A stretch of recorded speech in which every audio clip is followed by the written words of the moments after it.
Article 37, article 30, article 38, ఒకసారి article 39 చదవండి. Article 39 చదవండి, ఎన్ని విషయాలు చెప్పారు. ఆర్టికల్ 39లో the state shall in particular direct its policy towards securing that citizens, men and women equally have the right to adequate means of livelihood. ప్రతి కుటుంబానికి తగినంత పోషక పదార్థాలు దొరికేటటువంటి విధంగా రాజ్యాంగ ప్రభుత్వం కృషి చేయాలి. That ownership and control of the material resources of the community are so distributed as best to subserve the common good. That the operation of the economic system does not result in the concentration of wealth of the and means of production to the common man. డబ్బు సంపద కొద్ది మంది దగ్గర కూడగట్టుకోవద్దు. Article 39B చెప్తుంది. Article 39C చెప్తుంది. The operation of the economic system does not result in the concentration of wealth and means of production to the common detriment. That there is equal pay for equal work for both men and women. That the health and strength of the workers, men and women, and tender age of the children are not abused. That the citizens are not forced by economic necessity to enter avocations unsuited to their age or strength. అంటే ఒక వ్యక్తికి అసలు యొక్క పరిస్థితులు ప్రభావం వల్ల ఆరోగ్యం చెడిపోయేటటువంటి ఒక వృత్తి చేయవద్దు. పిల్లల చేత ఫోర్సబుల్గా పని చేయించద్దు, కఠినమైన పని చేయించద్దు. ఈరోజు ఏప్రిల్ నెలలో, మే నెలలో కూడా చూసుకుంటే ఇప్పటికీ 50 కిలోల బస్తాలు మోసుకుంటూ లారీలు ఎక్కించేటువంటి హమాలీలు మనకు కనబడతాం. ఇప్పటికీ ఈ ఎండలు కూడా అంటే ఎండలో పనిచేసేటటువంటి ఒక వర్కర్స్ మనకు అక్కడ మనకు కనబడతా ఉంటారు. పసిపిల్లల్ని ఎత్తుకొని అడుక్కునేటటువంటి తల్లులు మనకు కనబడతా ఉంటారు.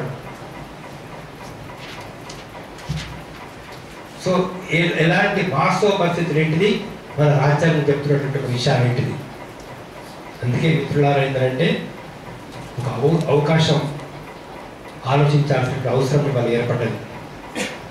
ప్రకృతిని కాపాడుకోవాలా, మనందరికి ఉద్యోగాలు రావాలా, అందరికి ఉద్యోగాలు ఇచ్చే సమాజం రావాలా. అసలు అందరికి ఉద్యోగాలు ఇవ్వాలనేటువంటి ఉద్దేశం ఉండాలి. ఫస్ట్ ఉద్దేశం ఉండేటటువంటి వాళ్ళు అధికారంలోకి వచ్చినప్పుడు పరిస్థితి భిన్నంగా ఉంటుంది.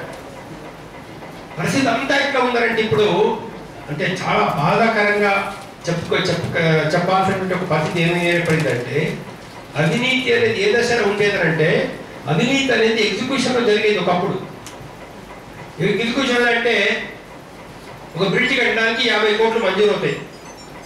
బ్రిడ్జ్ కడుతున్నారు, కట్టేటప్పుడు సిమెంట్ తక్కువ వాడి, లేకపోతే స్టీల్ తక్కువ వాడి, అందులో 5 కోట్లు మిగిల్చుకొని, ఓ 10 కోట్లు మిగిల్చుకొని, ఇంజనీర్ కాస్త డబ్బులు ఇచ్చి, ఆ ఎమ్మెల్యే కాస్త డబ్బులు ఇచ్చి, ఏదో కాస్త పైరులు చేసుకొని ఆ లెవెల్లో నడిచేది. పై ఆఫీసర్లు కూడా తీసుకుంటే కొద్ది గొప్ప తీసుకునే వాళ్ళు, లేదా మినిస్టర్కి ఇచ్చిన కొద్ది గొప్ప ఇచ్చేవారు. అందులో నుంచి ఒక 100 కోట్ల ఫ్లైఓవర్ కట్టేటప్పుడు, ఒక స్కూల్ బిల్డింగ్ కట్టేటప్పుడు, కాలేజ్ బిల్డింగ్ కట్టేటప్పుడు జరిగేది. ఇప్పుడు అట్లా జరుగుతలేదు.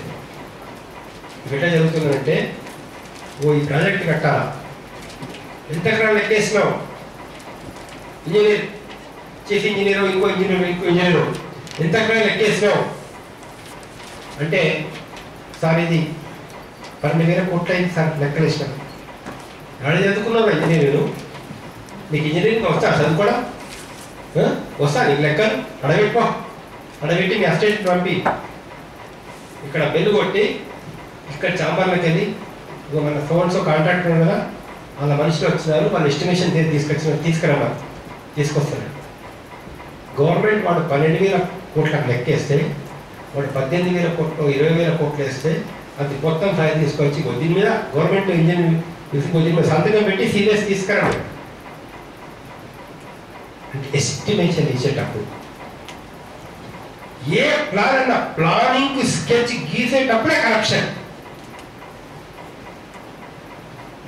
స్కీమ్ ఇది పెడుతుంది, దీనిలో మనకి ఎంత వస్తుంది, ఈ బైబిల్ కొంటున్నాం, దీనిలో మనకి ఎంత వస్తుంది, ఈ ఎలక్ట్రిసిటీ వేస్తున్నాం కదా, ఎవరికి ఇవ్వాలి? ఎలక్ట్రిసిటీ పర్చేజ్ చేయాలి. ఎవరికి ఇచ్చిన ఎలక్ట్రిసిటీ పర్చేజ్? ఇప్పుడు రాజగోపాల్ అయిపోయినాడు ఇవాళ, నీకు ఎలక్ట్రిసిటీ సప్లై చేసేటట్టు.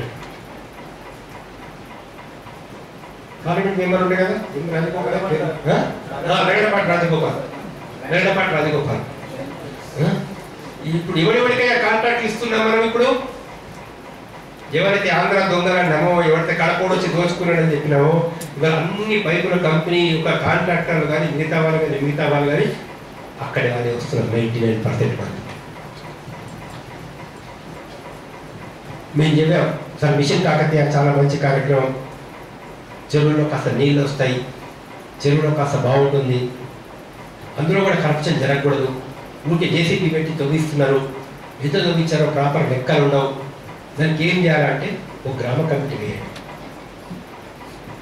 లోకల్ పీపుల్ని ఒక కమిటీ వేయండి, వాళ్ళ సూపర్విజన్లో పనులు జరిపించండి, మీకు అక్కడ అన్ని అక్రమాలు జరగకుండా ఉంటుంది అని అంటే అది వాళ్ళ ఎవరి చెవికి ఎక్కే పరిస్థితి మనకు కనబడలేదు.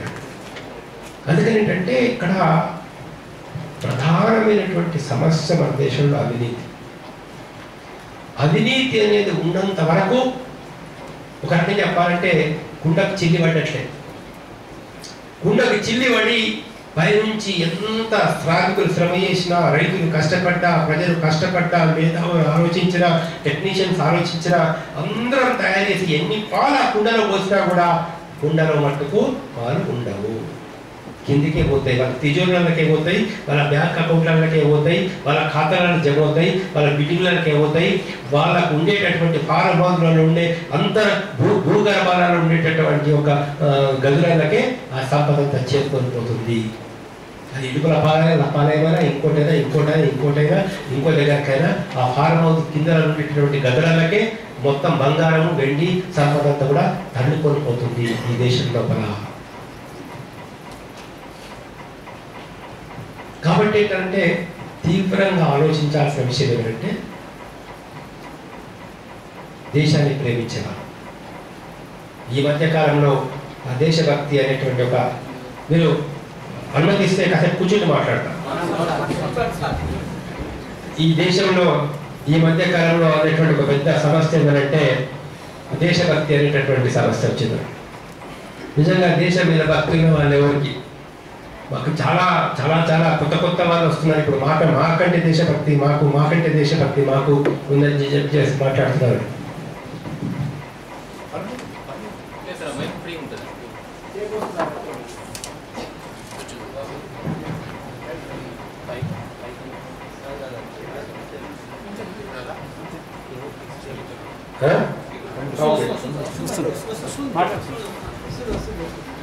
సో దేశభక్తి మాకంటే దేశభక్తి కారణం, లేకుంటే పచ్చడి కండువా వేసుకుంటే దేశభక్తి, లేకుంటే పసుపచ్చ రుమాలు చుట్టుకుంటే దేశభక్తి, లేకపోతే వందే మాతరం అంటే దేశభక్తి, లేదా భారత్ మాతాకి జై అంటే దేశభక్తి.